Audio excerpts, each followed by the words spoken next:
you like to achieve your first million? And today we have Mitchell Levy, which is an executive coach. So Mitchell, tell us what are the 5 steps to make your first million? Welcome to Unstoppable Podcast with Harry Sardinas, inspiring conversations with influential millionaires, investors, thought leaders, entrepreneurs who are making a massive difference with their innovative products and services, and sharing the challenges and wisdom of how they sold their first million. The most important step that everyone appears to ignore is having clarity. I interviewed 500 thought leaders on credibility, and the one thing they were lacking, 98% were lacking clarity. And with clarity, what I'm referring to is in less than 10 words, who do you serve and what is the pain point or pleasure point they experience? The interesting part on step 2, once you have clarity, you now can more effectively show up when you're not in the room. So how do you show up asynchronously? How do you show up on social media? How do you show up on LinkedIn? How do you show up on your website? Well, if you don't have clarity of who you serve, how are you possibly ever, other than using marketing cookie cutter approaches, how are you ever going to effectively be able to reach people? So step 1, clarity. Step 2 is being able to show up with credibility, show up in an appropriate way. Step 3, having a client magnet. So in essence, having a way in which people could see you. Harry, you've got a client magnet right now. Your client magnet is you are interviewing me for your podcast. Your team is going to spend somewhere between 25 to 100 pounds on this episode. And then, of course, if you add the value of your time, it's a whole lot more. But this is a client magnet where I get to see you. I get to experience you. We can either then turn that into a referral partnership, or we could turn that into a client partnership where potentially I buy your stuff, or sometimes you might buy my stuff. So it goes both ways. So number 3 is having a client magnet. Number 4 is being a community superhero, right? So what do I mean by that? It's simply those clients which have experienced you, you need video testimonials. You need to be able to use them where appropriate. Those referral partners that you've added value to will add value back. It's in your world. The community does not need to be huge. It needs to be huge enough to focus on you. And then step 5 is to make sure that you continually reevaluate steps 1 through 4. And you're living not just for the money, because that's irrelevant. You're living for the satisfaction you bring to others, including yourself. And that means making sure you're paying attention to your family, your friends, other parts of your life.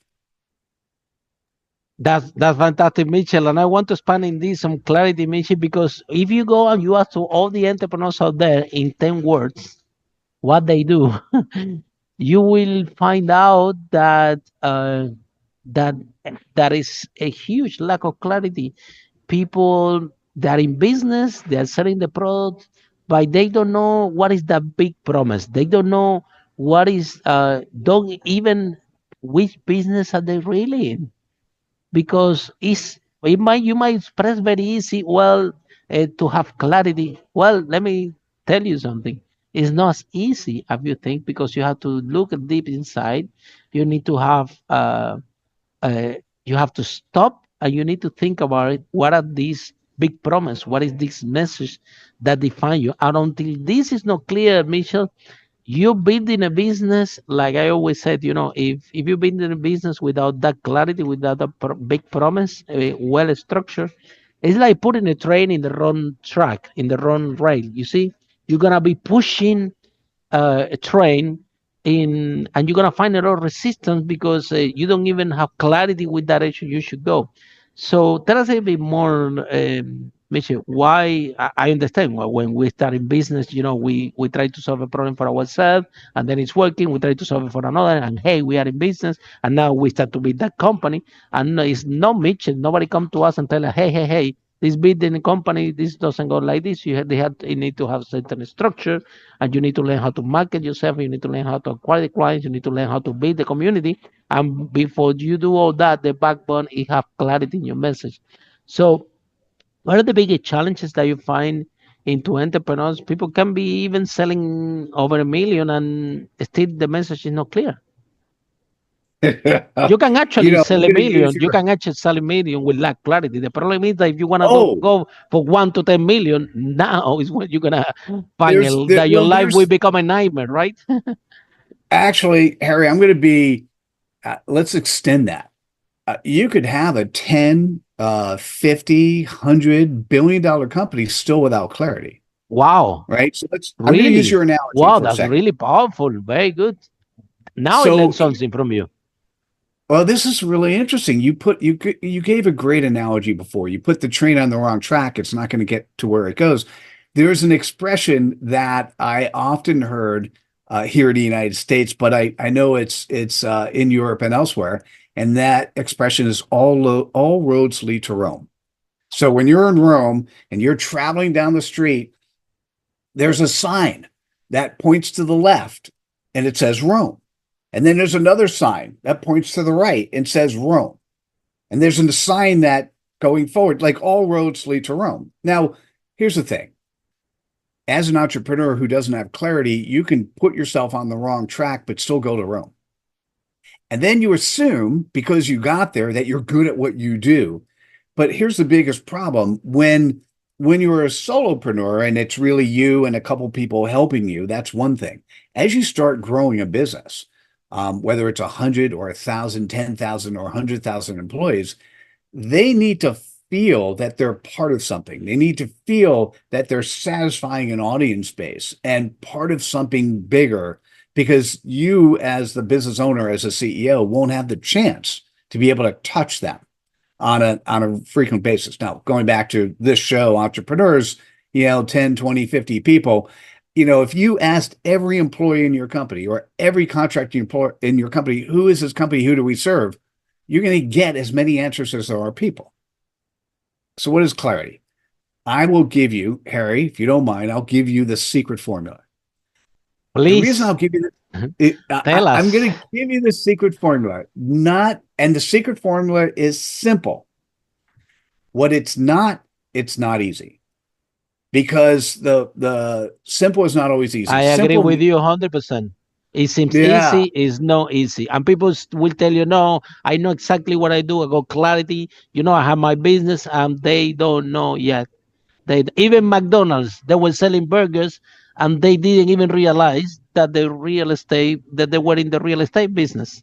That how unclear they were in the business, and they have franchises all over the country. Yet they didn't have clarity what business were they really in. So I agree 100%. A lot of people out there can be running multi-million dollar company, still they are not clear what actually are they doing. So tell us. actually, that's a great story. We could spend a lot of time on what Ray Kroc ended up bringing to McDonald's versus the McDonald's brothers and what it ultimately turned into. But we'll put that aside as an entrepreneur. But what he was able to do is bring a captain and crew mentality so that it would easy to franchise this organization called McDonald's. And what you're franchising, the franchisees are making money, the corporation is making money, but that's not the real money. The real money was the real estate, right? Very fascinating, right? So But for that, you need clarity. for If that, you you don't need have clarity, clarity. then you're leading to Rome, but you're finding a lot of resistance until you finally get clear. Wow, this is the fastest path to Rome. So clarity, can give you faster, but also can give you to the biggest catch to that is already in your business that you don't see it for lack of clarity. So then Mitchell, tell us, because we all want to find the big catch. We will all want to find this gold mine that is hidden in our business that sometimes entrepreneurs they work their whole life and they never find it because of lack of clarity. So what we do? So I will give you the formula, but let me do the ant. I went on a Napoleon Hill journey. I interviewed 500 thought leaders on credibility. Before the interview, I would send each thought leader a 16-minute video on how best to prepare. The first question was the question that was associated with clarity. And what I found after the first 50 is that 98% of people, even with the formula, even with the simplicity of the formula, could not actually articulate their clarity statement. I call the clarity statement the CPOP, their customer point of possibilities. So even after Wow, watching I the love this video, name. I think that the name is very powerful. thank you. So customer point of possibilities, CPOP. And what's fascinating is if you, since I found that 98% didn't do it, in the video itself, I would challenge people, hey, can you be part of the 2%? So I'd have people come on to the interviews, go, Mitchell, I'm part of the 2%. Let me tell you. And they would actually have words that were less than 10. And as we were talking, we were able to fine tune, right? Because what's in our mind are all these marketing cookie cutter approaches to success, all these marketing cookie cutter approaches to business. And here's the bottom line. What works for you as an entrepreneur is what works for your client base. If you know your client base, you know how to satisfy them because you know their pain points and their pleasure points. If you don't know your client bases, then you need to get to know them. And here's the important thing in the world, your clients are going to change. Who they are going to change, how they show up in the world, how they get addressed needs to change. So you're going to be changing over time. So even if somebody figured out what worked today, that won't work tomorrow, right? So you need to continually be focused on your clarity. So here's the formula. It comes in two pieces. The first piece, the first part of the CPOP is who you serve. So here's the biggest mistake many people make who are in the same business you're in, Harry. What they do is they'll come up and I want 1, 2, or 3 words. So they'll come up with 10 words. You know, we help. We help. By the way, we help is never part of the CPOP, right? But what they'll say is we help speakers, entrepreneurs, consultants. Like by the time they're done, you're like, They're already 20 words that they haven't told you anything yet. So 1, 2, or 3 words. Don't say we help. It's who you serve. So who is your client, Mitchell, right? Who is your client? And you ask this question to the people, and people think that they know the answer. I didn't love it. It looks very simple. Let me give you an idea. I think that if you're running if you, let's say that you have a coffee shop, okay, and you said, who's your client? People might tell you, no, people that just want to go and drink coffee. No, your client is that hospital that is on the corner that can bring you 2,000 people every day to drink coffee at your coffee shop nearby. This is your client, that hospital. So the question is easy, who you serve, who's your client, but people, again, which have lack of clarity articulating who really are the client. So why? By the way, that's a great question, and thanks for sharing that. What I'll introduce in this case is my different definition of the word client and customer. The customers are the people that come in every day. The client is the hospital in terms of what you said, right? So that's very powerful. That's very powerful. Who's very your good client, right? So and I, instead of saying it that way, because it's a little, I mean, that's the right words. That's what people say, but I'd rather say, who do you serve? Right? Because if you're a credible human, you are of service to others. So who is the biggest client that represents 80% of your business that you serve? Absolutely. Not exactly. Now sounds amazing like this. Yeah. So and that we get them close for clarity. Who really? It's the clarity. The CPOP is the who and the what. Right? So it's not just who you serve, but it also is the what is from their perspective. What is their pain point or what is their pleasure point? Now, if you're dealing with an audience that has a large ego, you typically need to deliver a pleasure point. So when any of my CPOPs that focus on CEOs, it's a pleasure point focused CPOP, right? So the one that I use for me and my executive coaching, is Inc. 5,000 CEOs leading the future with executive abundance. Now, notice I didn't say Wow, that's powerful. I support, I power. And the goal, Harry, is for the person who's listening to go, what is executive abundance? Haven't heard that before. Then I could go into a tell me more. But what's interesting about that is, and this is, by the way, a CPAP is not a 30-second elevator pitch. I'm going to highly encourage anyone to forget the 30-second elevator pitch. There's a particular this just what you just shared is more powerful than 30-second elevator pitch. Yeah. Well, what happens, the 30-second elevator pitch, I'll ask you a question, Harry. Does the 30-second elevator pitch come from the head or come from the heart? Well, exactly. No, it come prepared. It come articulated from the head, right? It comes from your head. So how possibly can you connect with another human where they get to actually trust, know, and like you? The definition of credibility, they trust, know, and like. How could you possibly connect with another human if you're speaking from your head? Exactly. You're reading a script. So if you start with the who and the what, so what I just mentioned. Now I'll give you another one, and this is a interesting one that people get really excited about.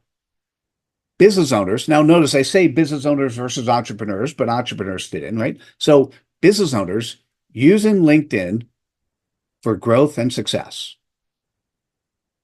right? So once again, the follow-up question is, well, Mitchell, this show's for entrepreneurs. Why'd you say business owners? Business owners makes it a little bit broader, right?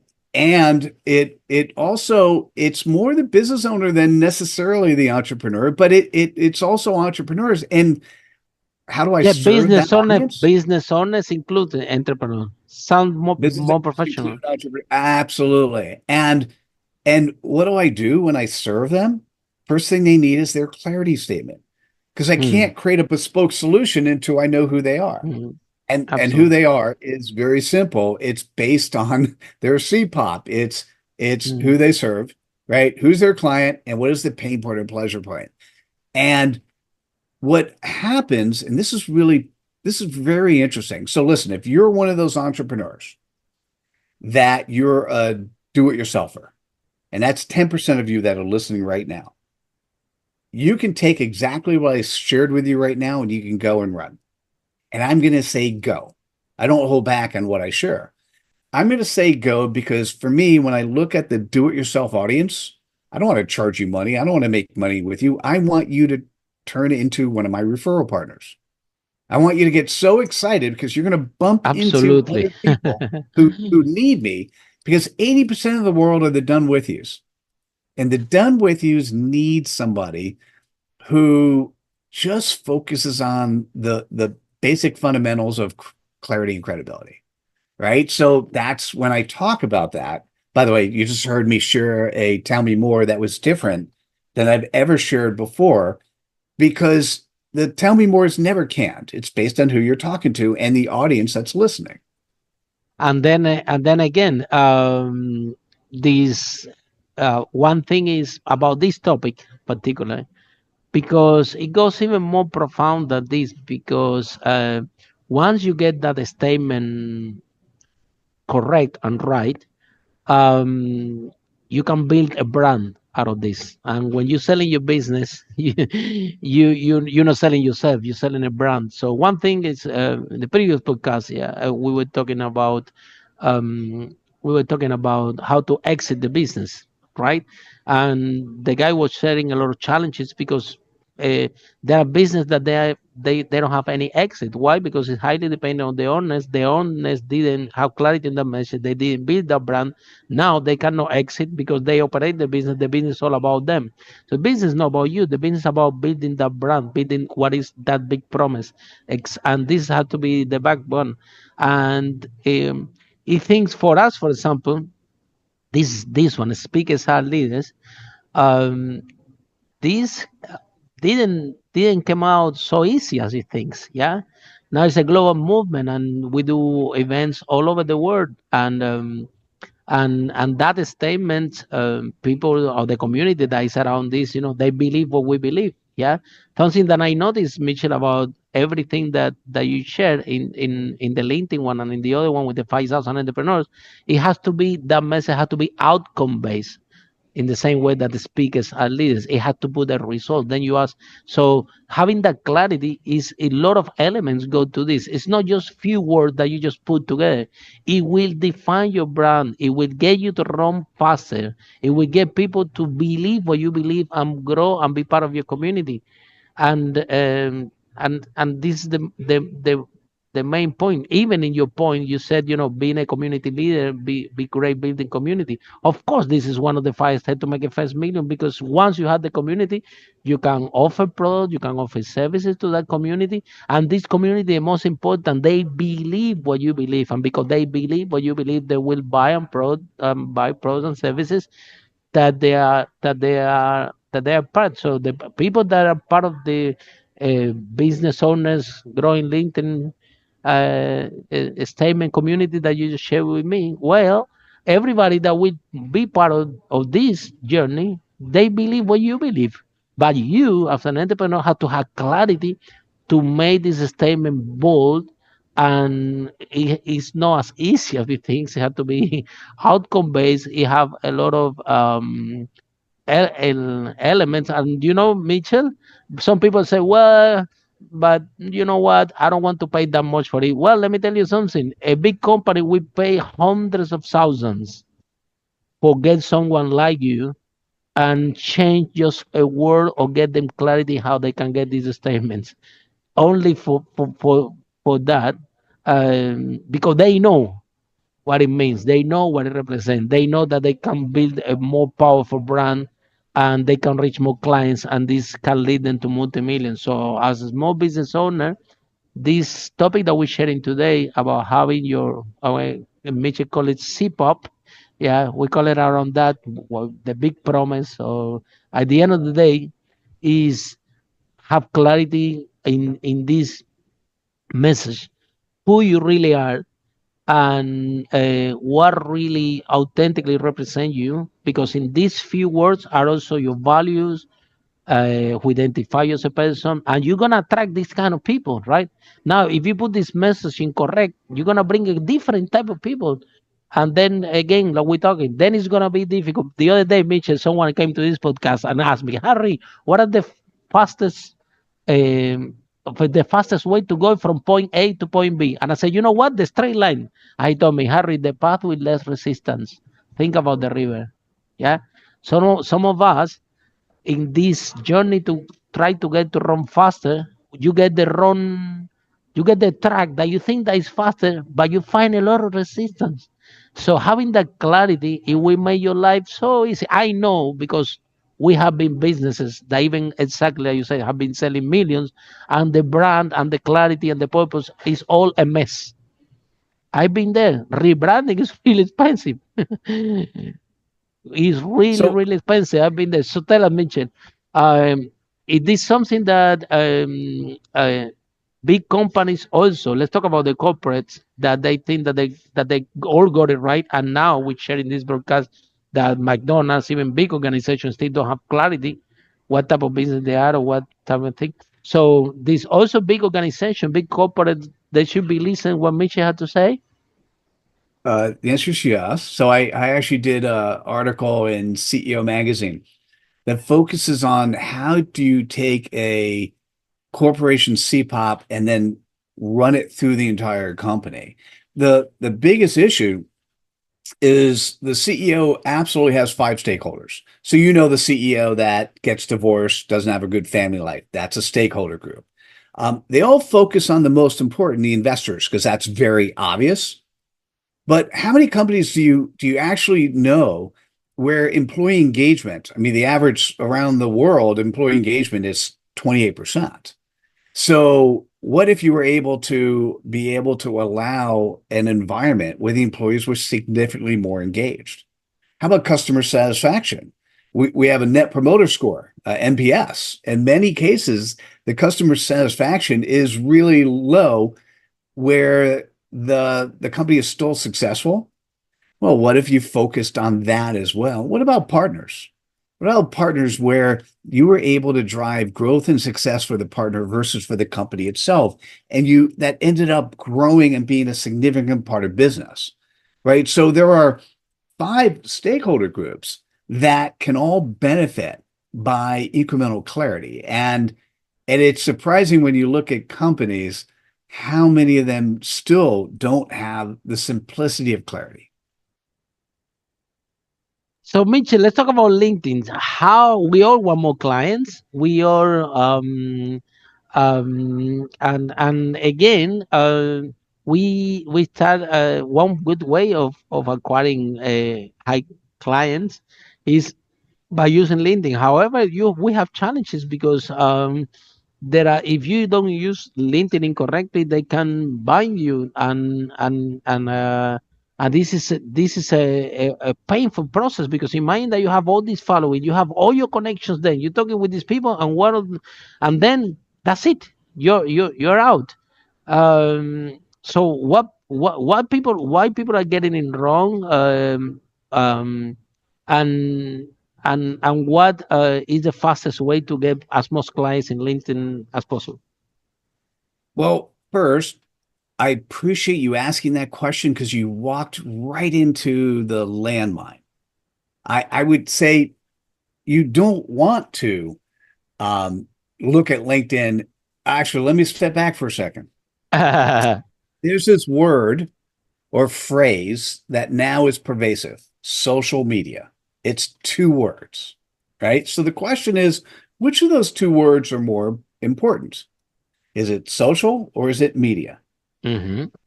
What's happened with social media is you now have the opportunity to get on a microphone and be able to shout who you are and what you're doing so you can, quote unquote, get more clients. Well, that's not actually what the word social media really implies. The most important word is social. And so you can't approach any vehicle and say, hey, how do I get more clients right now? If somebody wants to sell you advertising or speaking or whatever it is, and guarantee clients, well, they could come through with a guarantee. That's great. But most of the time they can't come through with a guarantee. So what I'm going to say is, what you can, if you decide that LinkedIn is the vehicle where your client base resides, right? If you have a CPAP, the who, what, if LinkedIn is that vehicle, now what you want to be able to do is cultivate that relationship. You want to be a community superhero. You want people to see you, right? And so I have a 7-step process. Many of us have a 7-step process, but let me give you the 3 that's most important to start, right? First, if you have clarity, then you can create a LinkedIn profile that shows who you are, right? So step 1 is always making sure that you show up in a way that people absolutely understand. And Harry, I want to come back to this because I'd like to give you a CPOP based on what I think I know, right? If that's all right. So step 1 is being able to show up well. Step 2 is you have a series of people you're already connected to.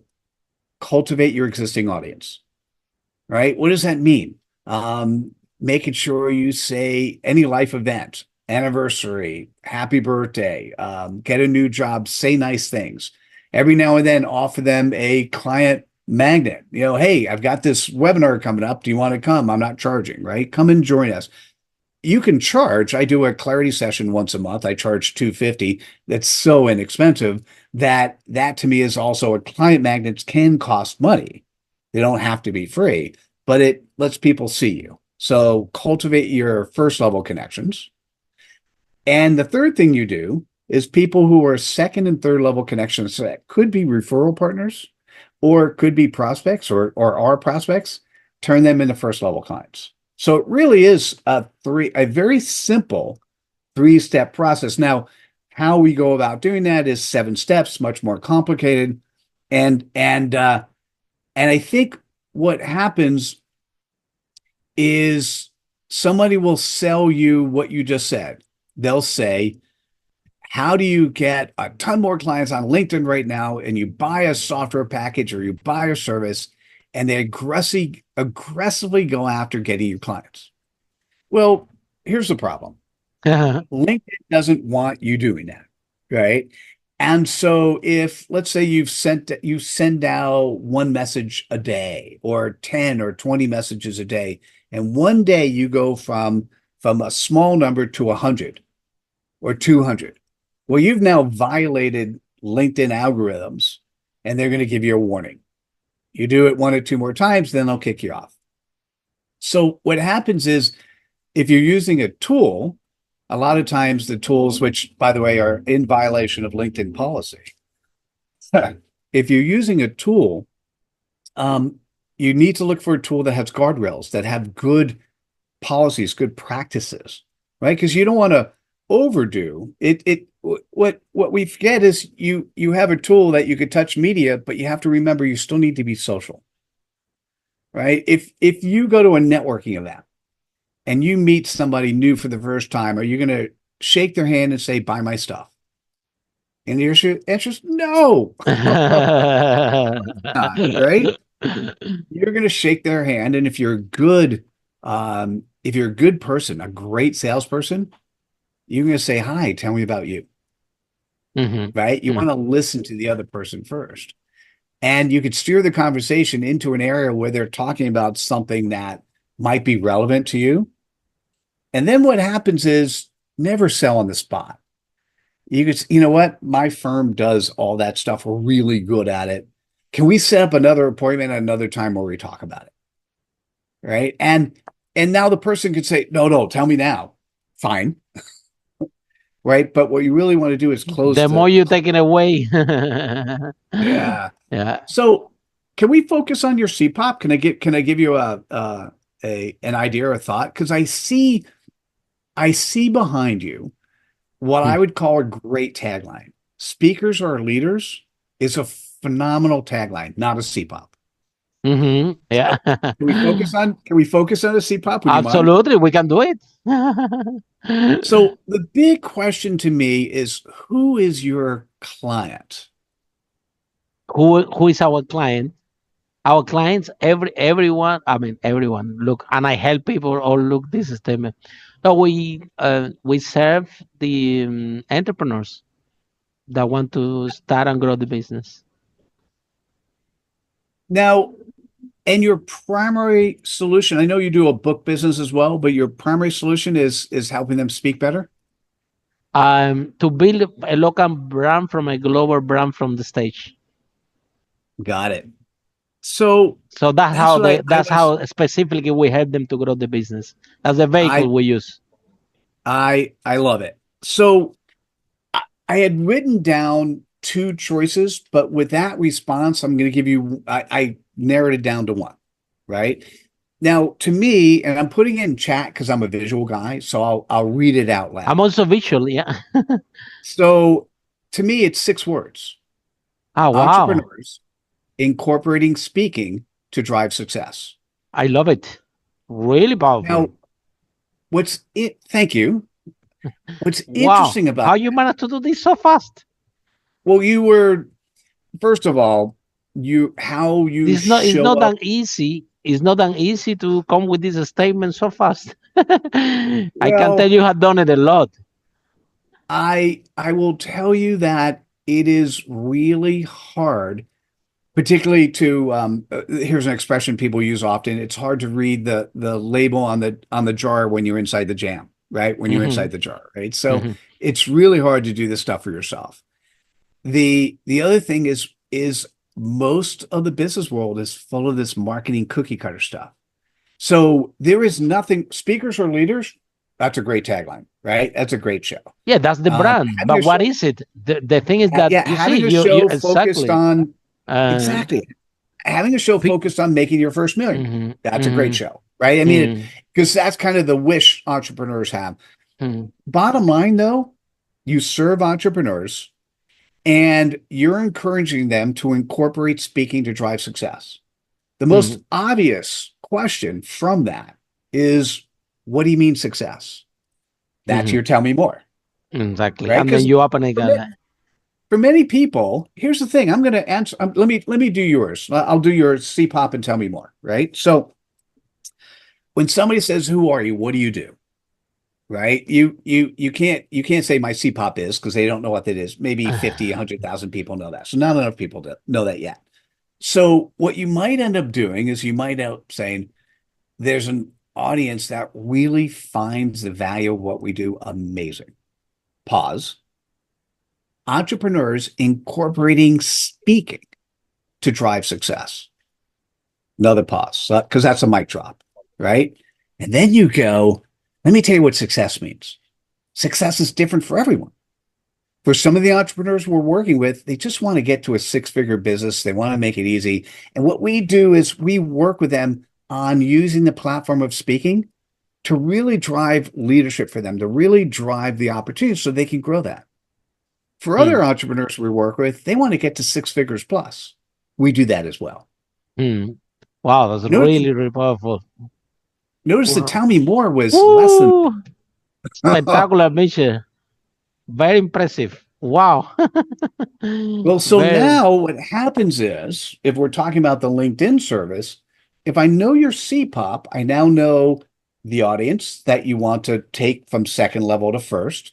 I know how to talk to your first level, right? Because some of them are extroverts and some of them are introverts. You would talk to extroverts different than you would talk to introverts. You might do articles focused on speaking as a entrepreneur introvert, speaking as an entrepreneur extrovert, right? I mean, it just changes if you play in the playground of a CPOP, which represents this compass you now have. If you play in the playground in that CPOP, all of a sudden everything becomes obvious. Now, Harry, I'm going to tell you, because you're a do-it-yourself type of guy. Here's what I want to say. I guarantee you, when you get off of the interview mode and you think about or dream tonight about your CPOP, you're going to come back in, you're going to change your website, your LinkedIn, your social media. It's a natural thing that happens. And 10% of the audience who hears a CPOP goes, oh my God, we need to update stuff. Right. And it makes a lot of sense. It's valuable to do. And it changed, Mitchell. You see, when we started the company, we got a broad vision where it was the CPAP before. It was your voice can transform the world, right? So we started to we were helping a wider audience. However, we realized during the process, right, that the people that started to show up to the workshops, they were mainly entrepreneurs. They were actually the people that were more connected with what we're trying to do. They really have a message that they want to share. Is relating with the product, relating. So yes, you're 100% right. It's evolved, and sometimes the lack of clarity that we just shared in this podcast today is that you sometimes you start a business again, you solve a problem for yourself, you try to solve a problem for another person, and you start going in this journey, and then you will realize that when you put your product into the market, maybe you thought that you're gonna serve a large number of people, and little by little, the niche, the people that actually resonate with the product and service that you're offering, you can define that. And in that moment you're 100% right. Yeah, the CPOP or the whatever we call it, it has to be redefined. And this is so important. Like, for example, you have, like, we're talking about McDonald's. Yeah, but McDonald's doesn't come alone. Speakers and leaders doesn't come alone. What is it? Do you understand? You see McDonald's, I'm loving it. This, they use it shortly, but all big brands out there have that logo, that brand, but they have a statement that represent who they are, and this has to be done with clarity, because otherwise, again, we can get to Rome, but boy, it's gonna be hard. So, Mitchell, if someone is in love with our conversation, how people can find you, how this process works. Can you share a little bit more about this? The best way is to go to my website. So it's mitchelllevy.com, and it's got 3 L's. So it's MITCHELLLEVY.com. It'll have the latest set of things I'm working on. I continually do a bunch of opportunities, client magnets. So whether it's a referral webinar, whether it's a clarity session, or whether it's this is so interesting to you, you want to put time on the calendar, you can do all of that from the website, mitchelllevy.com. Thank you so much. And with that note, see you everyone on our next episode from Unstoppable, how brave entrepreneur like Mitchell break that wall and achieve the first million. Bye for now. Bye. Thank you. Follow us for more interviews with world's most influential, audacious entrepreneurs that overcame challenges and adversity, providing you with the blueprint of how they sold their first million so you can grow your business exponentially.